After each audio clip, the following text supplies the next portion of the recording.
Have you ever wondered what a man really feels in his most vulnerable moments, when words fail and the masks fall away? We often assume intimacy is purely physical, but the legendary psychologist Carl Jung revealed that it is, in fact, a collision of souls.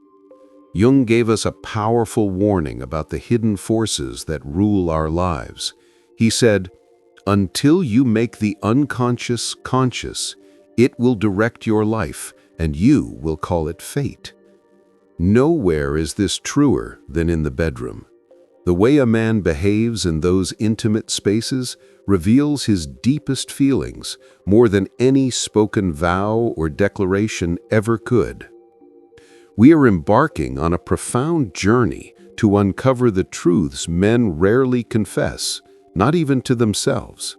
We are moving beyond dating tips and superficial tricks, diving deep into Jungian psychology to understand the raw, unfiltered instincts that surface when a man is truly emotionally bonded.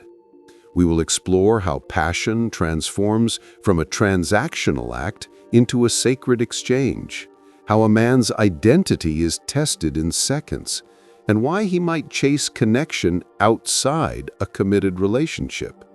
By the end of this journey, you will possess a new lens, a powerful awareness that allows you to see the soul behind the desire.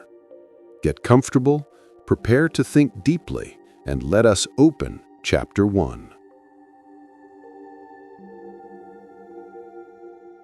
Chapter 1. The Paradox of Entry. Identity, validation, and fear.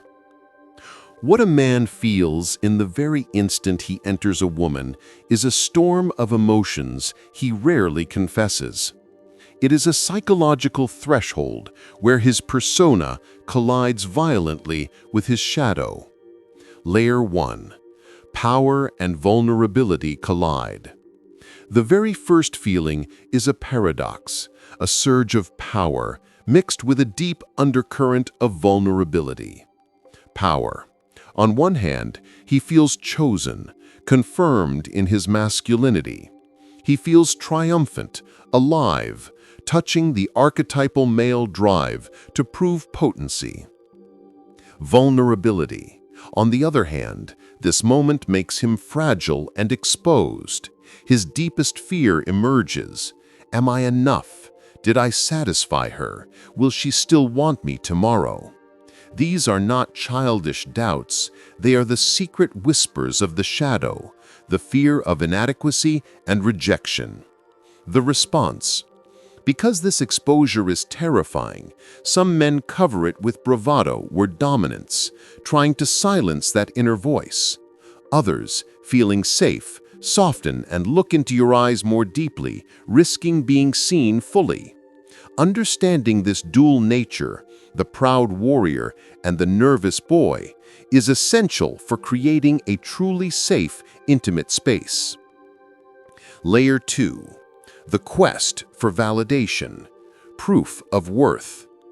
If the first layer is the clash of opposites, the second layer is the deep hunger for validation. For many men, the act of entry is unconsciously experienced as proof of worth. It confirms he is desirable, adequate, and matters. The irony. This need for validation is so profound that a man can succeed in every area of his life. But if he doesn't feel chosen and affirmed in intimacy, everything else can feel hollow. In these moments, he looks not to his own performance, but to his partner's responses, the rhythm of breath, the sound of surrender, the look in the eyes. These cues become silent markers of whether he has been enough. The danger. If a man seeks validation only through sex, he risks falling into a cycle of chasing encounter after encounter, mistaking endless variety for true fulfillment. The moment answers, "Am I worthy?" only briefly before the fear returns. True intimacy, Jung taught, is not about performing for proof, but about allowing vulnerability to be met with acceptance. Layer 3. Biological bonding and dissolving walls.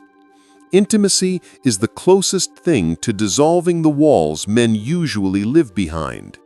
Even if a man convinces himself the encounter is casual, his nervous system remembers.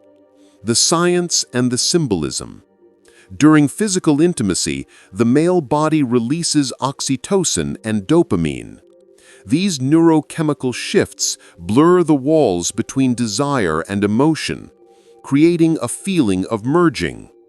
Jung goes further, noting that the union carries a mythic weight. He is acting out an archetypal script, encountering his anima, the feminine part of his soul that seeks integration and wholeness. The return. The man's body craves not just release, but the unique way your presence calmed his fear and amplified his pride. This is why some men keep returning, even when logic dictates they should move on. His body has remembered her. His unconscious has imprinted her as the carrier of his anima. This psychic bond can pull him toward a mirror of his own soul. Layer 4. The tug-of-war between fear and love. Intimacy awakens not only desire, but a deep struggle between fear and love. Fear. The shadow brings the fear of failure, the worry that he did not satisfy, the terror of being forgettable. This fear can humble him, pushing him to focus intensely on your satisfaction. A single sign of disinterest, a cold expression, and his confidence can collapse. Love. Even as fear lingers, love quietly enters the picture. A man can tell himself it's just physical, but his body and heart betray him. The chemistry, the merging, the rhythm, it all weaves feelings he cannot control. This is why men who swear they want nothing serious often find themselves unexpectedly attached. Love sneaks in, often quietly and without permission. The contradiction. He might withdraw the next day, avoiding calls because too much was stirred inside him. Fear and love collided, leaving him disoriented. A man who admits his fear and still leans into love begins the process of individuation, integrating strength with tenderness. Layer 5. Identity and presence. In the modern world, intimacy is deeply tied to a man's self-perception. How he is received by a woman can confirm or destabilize how he sees himself. The test of persona. Intimacy tests whether the man's persona, the confident mask he wears, aligns with his deeper self. Was he truly present? Did she see him as he wanted to be seen? The power of response. A small signal from the partner carries immense meaning. A touch of gratitude, a gentle embrace, or simply staying close can affirm his identity. Conversely, indifference or coldness can wound him deeply, stirring the shadow of inadequacy. The truth. Intimacy is never casual at the level of the soul. It reshapes identity. A woman's presence matters. It can either solidify his confidence or fracture it.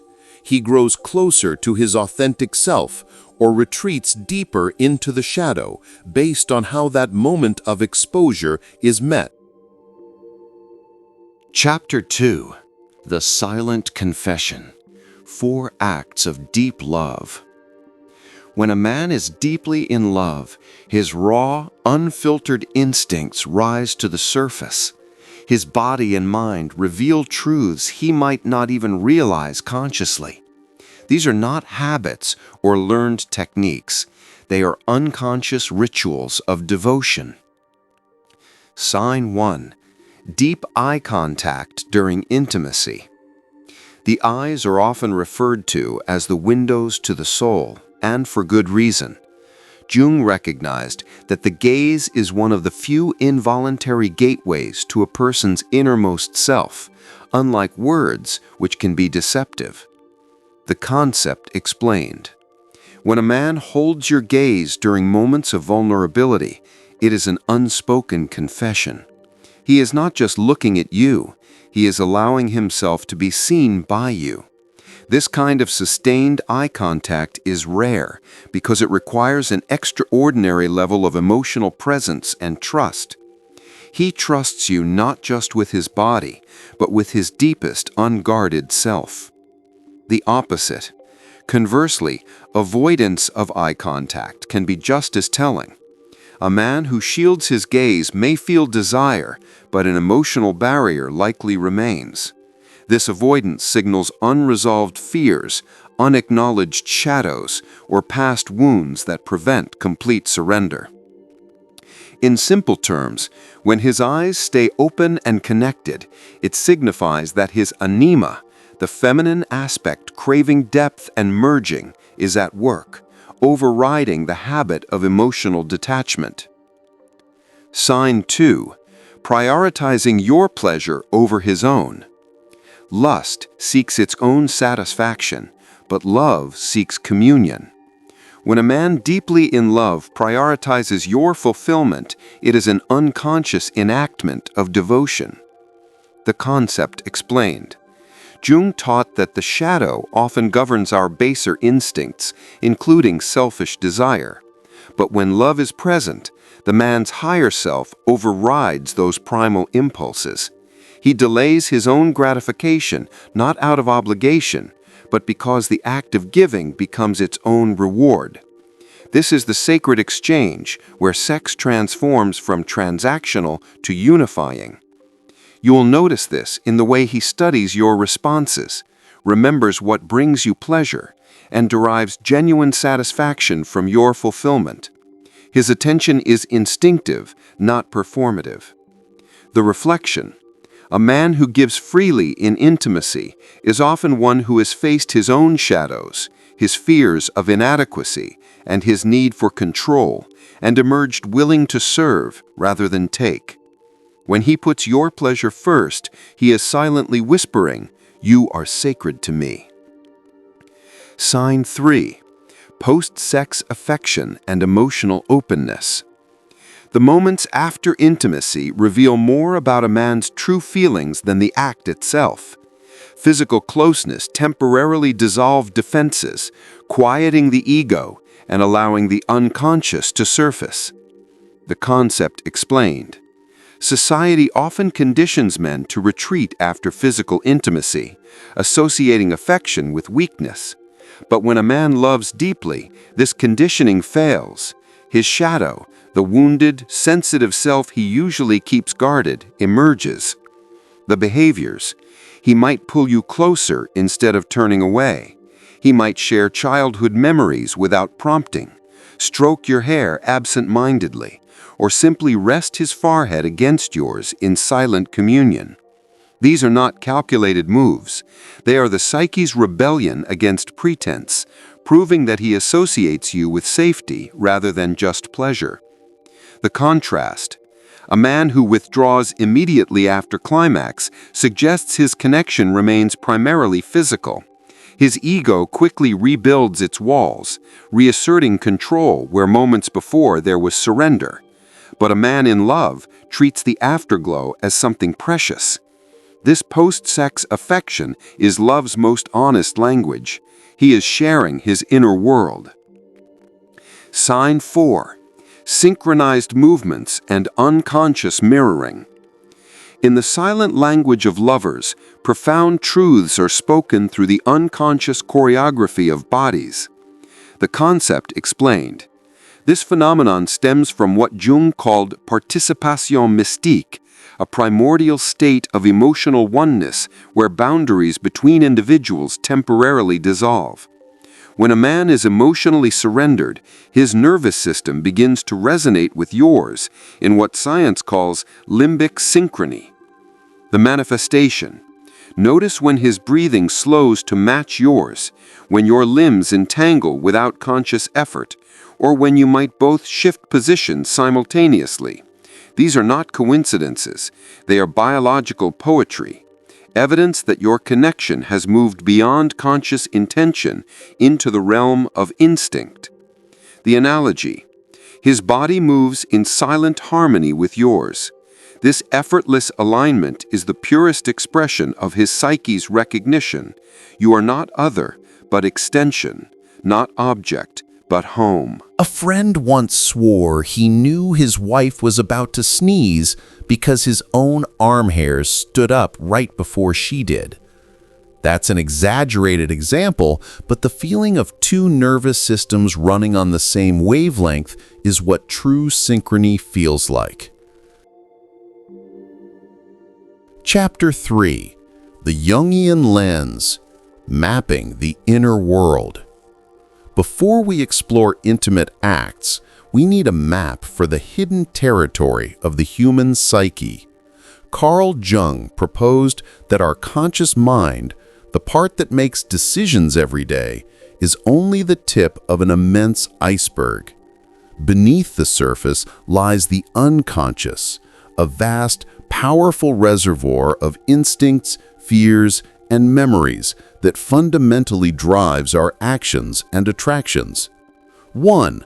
The persona and the shadow, the mask and the secret. In daily life, we rely on the persona. Think of the persona as the carefully chosen mask of confidence and capability a man presents to the world. It's the successful professional, the funny friend, the stoic partner. But everyone has a shadow.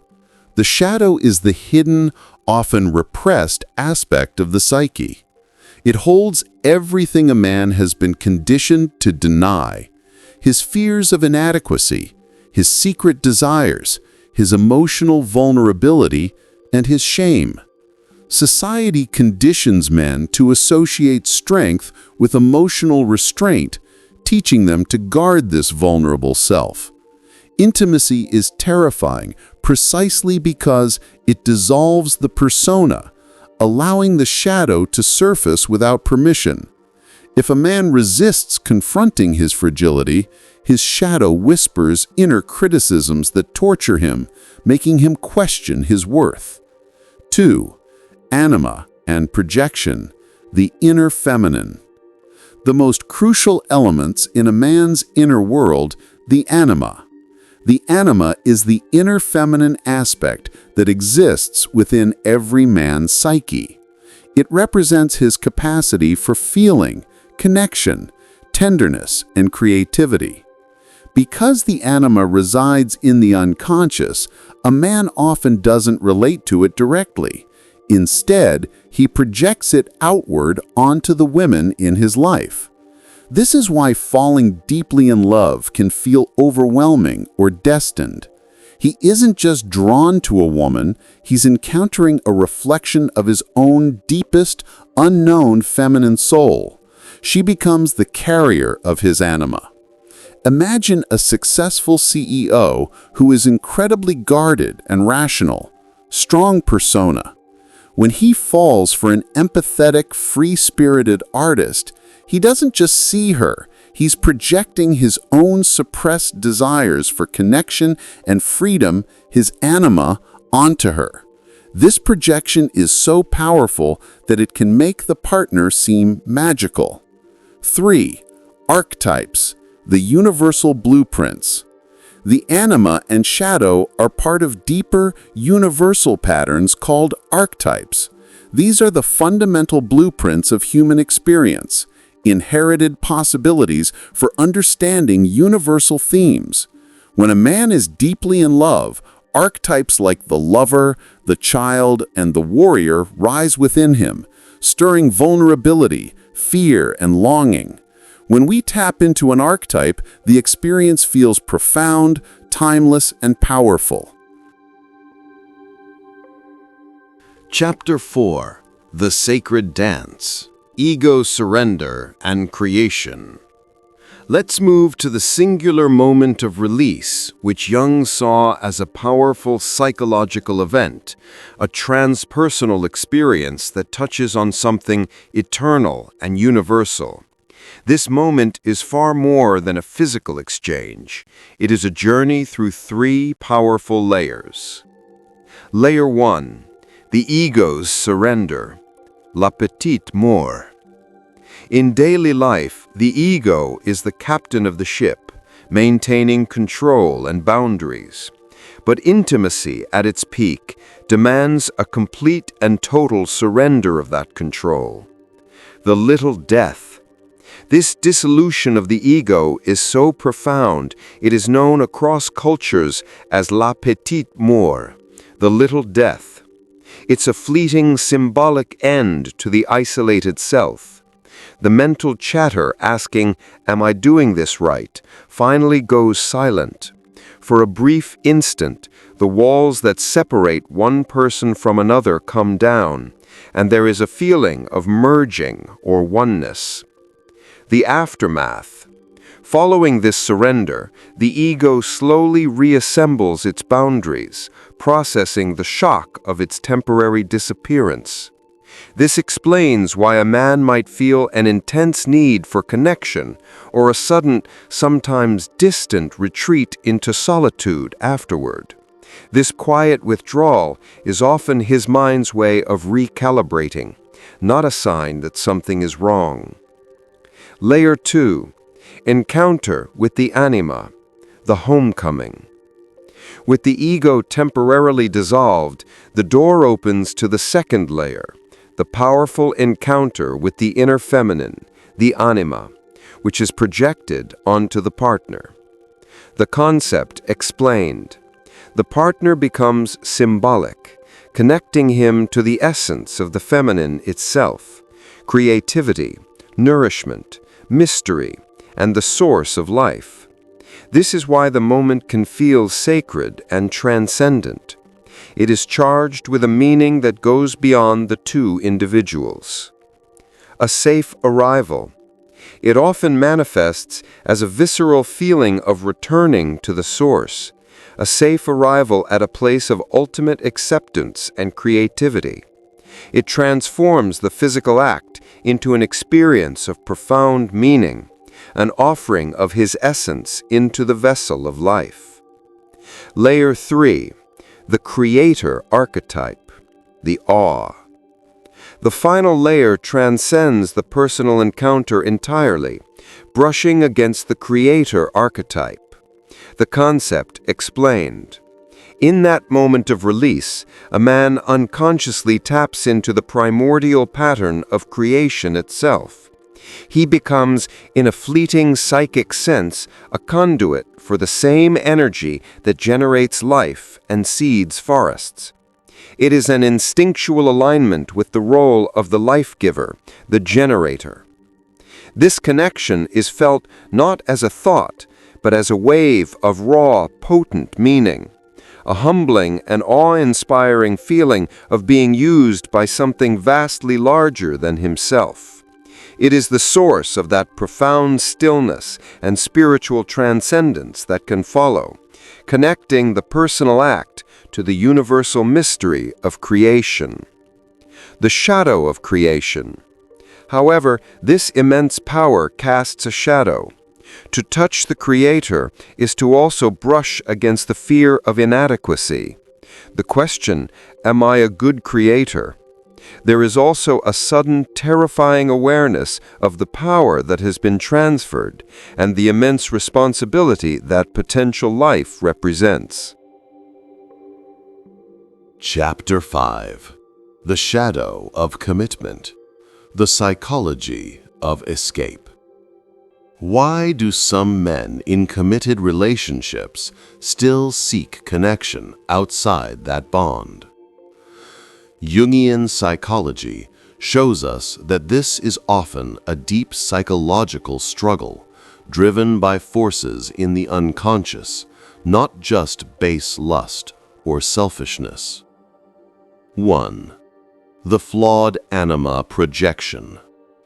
When a man in a stable relationship becomes fixated on another woman, he is often not seeing her clearly. Instead, he is projecting onto her the unexpressed, unintegrated parts of himself, his missing pieces. The illusion. He projects his desire for wildness, depth, or excitement onto the new woman. She becomes a canvas for his unconscious longings, painted with qualities his current relationship may seem to lack. But the painful truth is that no single human being can fulfill an archetype. He is mistaking the glow of his projection for genuine connection, chasing the illusion that the right partner will fill the void within him. The cycle. This creates a predictable, tragic cycle. The intense chemistry fades, disillusionment sets in, because no real person can sustain the weight of being someone else's salvation, and he moves on, forever chasing the illusion of completion. 2. The shadow as the vessel of forbidden desire. The other woman often becomes a vessel for the man's shadow, the traits and desires he considers unacceptable or has repressed. The rebellion. His primary partner often represents responsibility, duty, and the life he feels trapped within. The other interest, however, symbolizes freedom, rebellion, and authenticity. What looks like a betrayal of his partner is actually a betrayal of his own unexpressed self. He lacks the courage to either fully commit or cleanly leave, because both options force him to confront his own contradictions. He seeks to taste what's missing without dismantling his entire persona. The irony. By refusing to bring these forbidden desires into conscious awareness, he ensures they remain destructive rather than transformative. The wholeness he seeks can only be found by facing what he's running from, not by finding a secret lover. 3. Compartmentalization and the eternal youth. The man who maintains parallel relationships often uses a defense mechanism called compartmentalization. This means he assigns radically different roles to different women, keeping each connection in a separate psychological box that never intersects. The wife-girlfriend represents stability, domesticity, and social respectability. The other woman holds everything that doesn't fit: intense passion, unguarded confessions, or the thrill of being seen as someone new. The fear. This division is a defense mechanism against the terrifying prospect of true intimacy, which demands showing up as a complete person, flaws, complexities, and all. Maintaining fragmented relationships allows him to control how much of himself he reveals. The archetype. This pattern strikingly mirrors the puer aeternus, the eternal youth archetype. The puer remains psychologically suspended in adolescence, terrified of being trapped while simultaneously longing for grounding. He confuses novelty for growth and intensity for depth. He is not the dashing romantic hero of his fantasies, but a ghost haunting multiple relationships while never fully inhabiting any of them. The truth for the woman. If you are the one being pursued by a committed man, you are likely being used as a pressure valve for emotions he can't or won't integrate into his primary relationship. His behavior is never about your value. It's about his fragmentation. Your heart deserves to be chosen completely, not used as someone's existential bandage.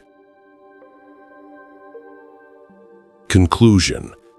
choosing awareness over fate. We have traveled through the most hidden layers of the male psyche. We have seen that intimacy is not merely a biological function, it is a psychological and spiritual event.